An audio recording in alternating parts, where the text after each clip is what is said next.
moisturizer untuk kulit berminyak pasti. Oke, untuk memilih kandungan moisturizer untuk kulit berminyak, yang pertama adalah pilih base cream.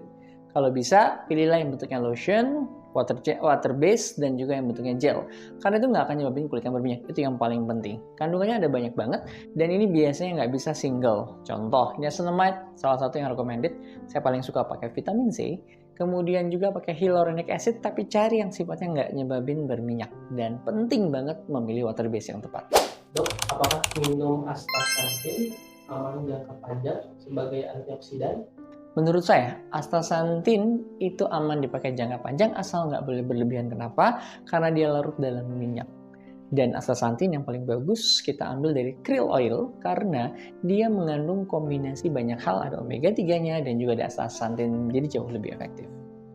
Dokter, kalau kandungan dalam skincare yang baik untuk flek hitam itu apa ya? Sebenarnya untuk kasus flek hitam itu ada banyak faktor, ada 3 hal yang harus kita perhatikan. Satu, perbaiki skin barrier. Jadi kita harus benar-benar memperhatikan pelembab yang tepat untuk bisa membuat hidrasi kulit kita. Karena ketika kulit kita kering, maka flek hitam bakal sering terjadi. Kedua adalah sun protection. Maka memilih sun protection itu adalah yang paling penting, dan juga carilah yang sifatnya adalah mineral sunscreen yang memang sifatnya kadang-kadang agak white case, tapi dia sifatnya bisa melindungi jauh lebih kuat.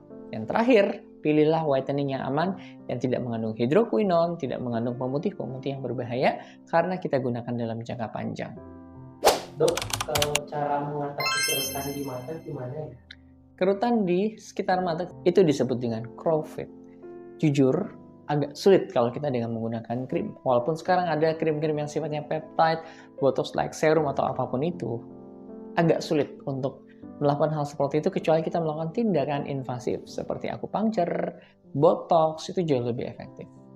Kalau pakai sunscreen sesuai anjuran tapi tetap aja penuaan di bagian mata, dok, kenapa ya? Padahal usia masih 26 tahun.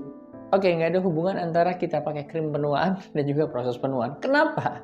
Karena krim Anda tidak cukup untuk memperbaiki aging proses. Usia 26 tahun, jangan kaget, proses penuaan terjadi starting dimulai usia 20 tahun. 25 tahun mulai muncul gejala preklinis, dan saat itulah kita harus menjaga mulai dari dalam, mulai memperbaiki lifestyle kita, terutama menggunakan HP, radiasi, nggak pernah olahraga, begadang. Itu penyebab aging proses yang paling sering terjadi.